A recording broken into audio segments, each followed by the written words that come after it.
A glimpse of glory seen. In fact, 2 or 3 days later, at the zenith of all this attempted self-confidence, all hell broke loose, and the pains returned with a vengeance. And it was the elephant again. The sweating, the vomiting, the near blackouts.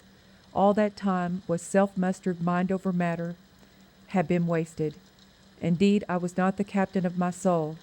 I had been spitting into the wind, and it was coming back on me. Suddenly there was a thud followed by a flurry of skips and palpitations, and then a sickening quiet, then nothing. Then unexpectedly, suddenly, stars came raging past in a torrent, popping out of black velvet and sizzling past like bright meteors with long white tails. Nothing seemed to make sense. I realized it wasn't the stars which were moving, but it was me, moving at an enormous speed, hurtling toward the far light of awesome beauty that was filled with twinkling chimes and fantastic metallic echoing. No voices, no tunnels, no beings, no time, and strangely no pain. A glorious ecstasy was all around. I asked myself, is this what it feels like to die? And then came the solemn yet unsettling realization of it all. I was beholding a glimpse of glory. Suddenly I was 5 years old, and my father was crying bitterly. I had bumped into a bucket of scalding water he was carrying to fill the bathtub, badly burning my young body. I was wrapped in a blanket. The ambulance was late. I was not supposed to live. With another flash, I was 7 years old, and we were at the beach. I couldn't swim. I lost my footing and couldn't find the bottom. Frantic air hunger clawed from panicked lungs. Then strange peacefulness settled over me. Hands reached down to lift me out. Grasping, I looked up to see my father again. I was being shaken, and something hit me in the chest. A voice vaguely called, "Dr. Rawlings, Dr. Rawlings, are you all right?" Then more shaking. "Come on, wake up. You're not drowning. You're hallucinating." Then the face was blurred, but I knew the voice. It was the head nurse. She explained that during one of the long heart pauses, I was thrashing about as if in a convulsion.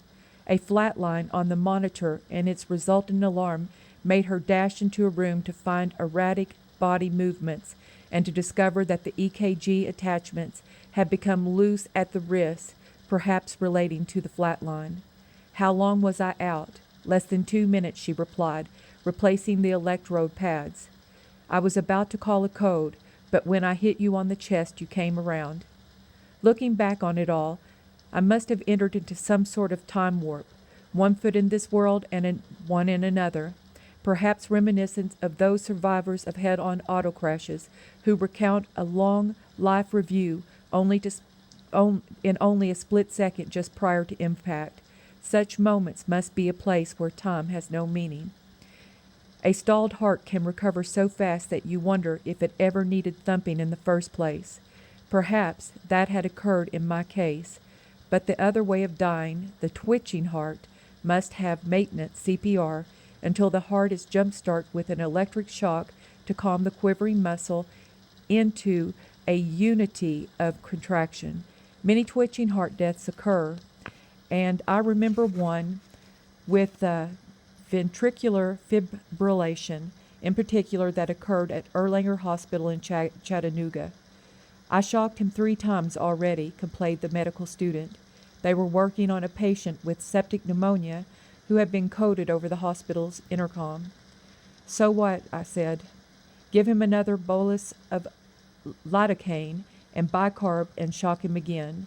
The medical student continued his awful bed-bouncing CPR technique, and I was afraid he might break a couple of the patient's ribs in the process.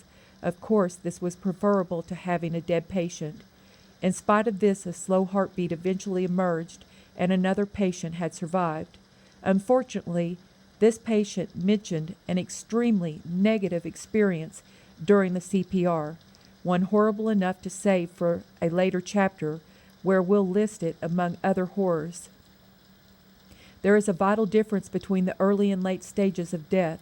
Clinical death occurs when both heartbeat and breathing have stopped, but life can be restored by CPR or resuscitation. Clinical death represents an early and reversible stage of death, something man can do. However, if life is not restored within a few minutes, then the sensitive brain cells die, followed by gradual death of the body cells until rigor mortis finally sets in. Rigor mortis is the stiffness of biological death, that irreversible death that requires a resurrection, not a resuscitation, something man cannot do.